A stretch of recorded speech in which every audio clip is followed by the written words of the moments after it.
Hello बच्चों, good morning. आज मैं आपको फोर्थ क्लास में चैप्टर सेकंड ईवीएस का चैप्टर सेकंड पढ़ाने जा रही हूँ, फन एंड प्ले। फन माने मजाक और या हास्य और प्ले खेलना। तो खेल के बारे में पढ़ते हैं। Games are physical activities which are very important for us.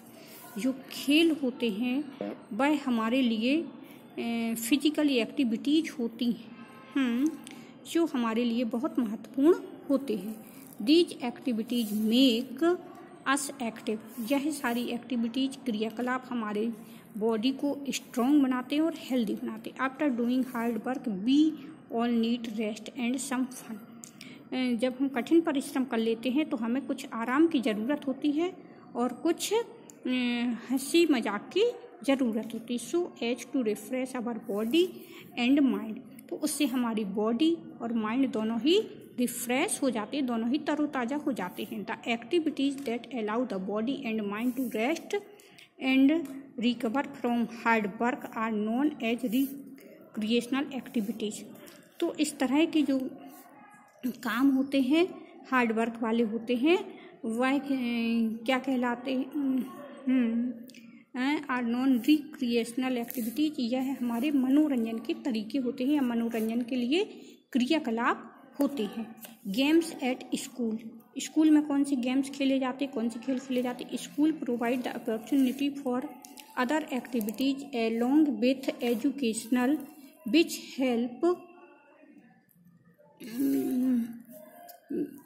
Help in the overall development of the student.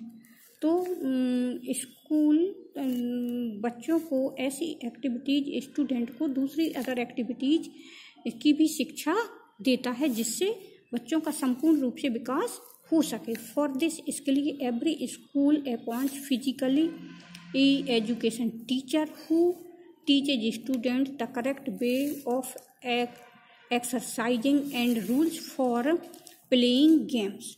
तो क्या होता है, प्रत्येक स्कूल अपने पास एक ऐसे टीचर को अपॉइंट करता है, रखता है, जो कि बच्चों को एक्सरसाइज करने के तरीके और खेल खेलने के तरीके के रूल्स जो होते हैं उनके बारे में सिखाता है या उनके बारे में नॉलेज देता है। These help the student in becoming both mentally and physically fit and strong.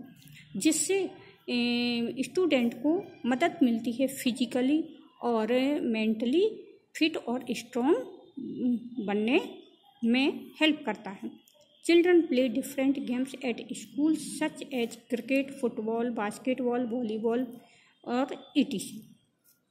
बच्चे स्कूल में क्रिकेट खेल सकते हैं, basketball, badminton, volleyball, football, ETC इस तरह के गेम्स खेल सकते हैं। दीज देयर क्लासमेट अपने सहपाठियों के साथ। The school provide all the required sports maternal for playing different games. तो स्कूल बच्चों को कई तरीके के गेम्स खेलने के लिए उनकी व्यवस्थाएं करता है। Games at school help building up the team spirit. तो स्कूल के अंदर जो गेम्स खेले जाते हैं वो टीम स्पिरिट की भावना को बच्चों में जागरूक करते हैं। ए सेंस ऑफ यूनिटी, एकता की भावना को, और ब्रदरहुड, भाईचारे की भावना एमंग द स्टूडेंट जागृत की जाती है। Without any discrimination of caste and gender, बिना किसी भेदभाव के, जाति और लिंग के। It also give them strength to face challenges and help them to inculcate a healthy competitive spirit. तो ये क्या करते हैं कि बच्चों के अंदर it also give them strength, इनको बच्चों के अंदर ऐसी शक्ति, ऐसी चुनौतियां जागृत होती हैं कि वो किसी तरह की विपरीत परिस्थितियों को फेस कर पाएँ और उनके अंदर कंपटीशन की, प्रतिस्पर्धा की भावना भी जागे। Games at home. घर पर कौन से खेल खेले जा सकते हैं? ड्यूरिंग हॉलीडे, छुट्टी के दिन, children play different games with their friend and siblings. तो बच्चे अपने भाई बहनों के साथ और दूसरे फ्रेंड के साथ घर पर भी कुछ खेल खेल सकते हैं। Their homes and neighbourhood they played cricket, kabaddi, hockey, badminton, tennis etc। इस तरह के खेल घर पर भी खेले जा सकते हैं। Small children play hopscotch, hide and seek, blindfold etc। जो छोटे बच्चे होते हैं hopscotch, hide and seek छुपा छुपी वाला खेल, ब्लाइंड फोल्ड आंखों में पट्टी बांधकर बच्चे एक दूसरे को छूते हैं, चेस सब लोग जानते हैं, स्नेक एंड लेडर सांप सीढ़ी का खेल, लूडो भी जानते हैं, और carrom.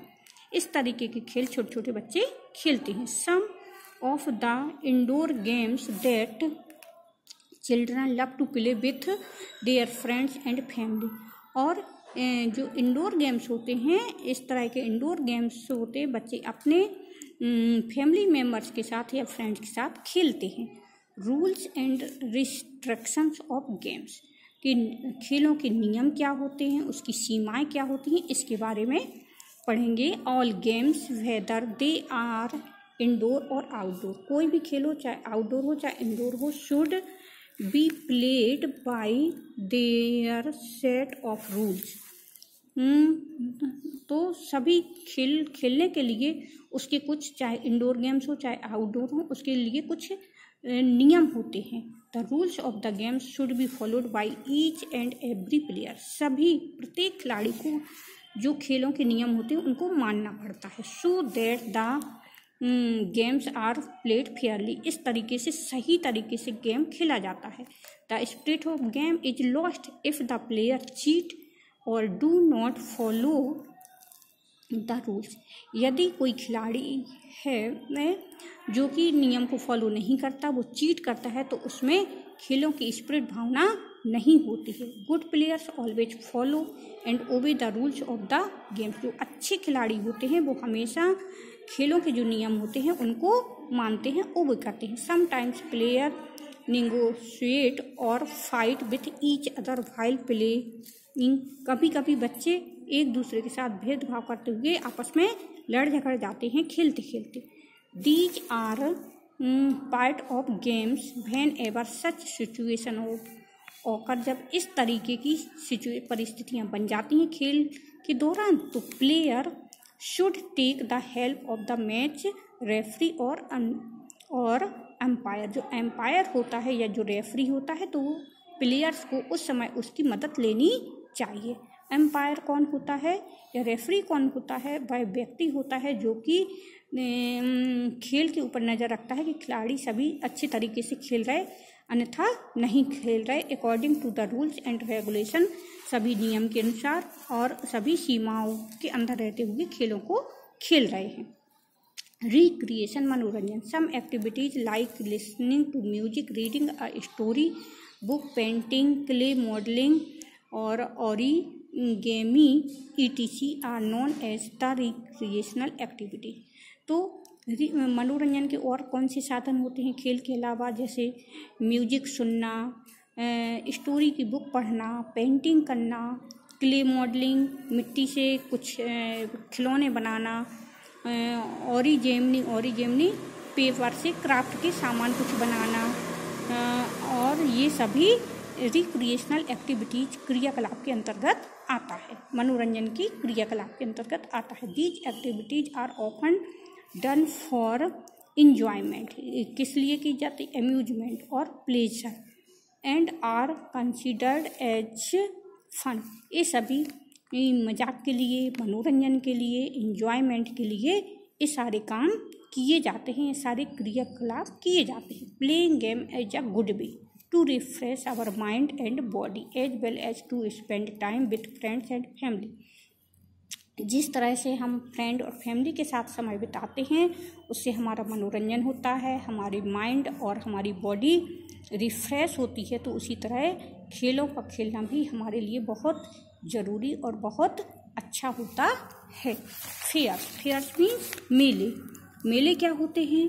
Fair are held on some special occasion in city, town and village, शहरों में, कस्बों में और गाँव में समय समय के ऊपर विभिन्न ओकेजन पर मेलों का आयोजन किया जाता है। People visit a fair for fun and entertainment, लोग मेले में विजिट करते हैं, किसके लिए? मनोरंजन के लिए। These are different ride and games in fair. मेले में विभिन्न तरह के खेल भी आते हैं। Children enjoy by swinging and riding on trains and cars. बच्चे तरह तरह के झूले झूलते हैं, उसमें ट्रेन्स और कार वाले झूले भी होते हैं, उस पर भी बच्चे राइड करते हैं। These are many shops and stall from which people buy different things. कई तरह की उसमें शॉप्स लगती हैं, दुकानें लगती हैं, स्टॉल लगते हैं जिससे लोग सामान खरीदते हैं। People purchase various house hold things. लोग अपने घरों के उपयोगी सामान खरीदते हैं, अदर आइटम्स भी खरीदते हैं मेले की स्टॉल में से। इन टाउन एंड सिटी, शहरों और कस्बों में fair often take the shape of fairs और कार्निवल्स। तो इस तरह से मेले लगते रहते हैं।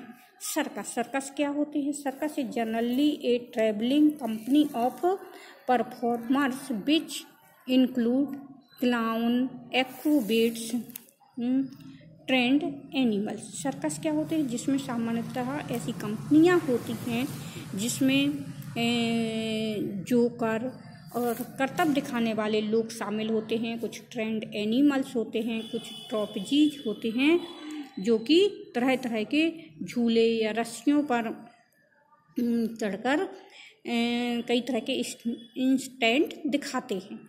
तो कुछ म्यूजिशियन, संगीतकार भी होते हैं, टाइट ट्रॉप वाकर्स भी होते हैं, रस्सी पर चलने वाले लोग भी होते हैं, and other instant oriented artist, और कुछ और कलाकार होते हैं इंस्टेंट दिखाने वाले।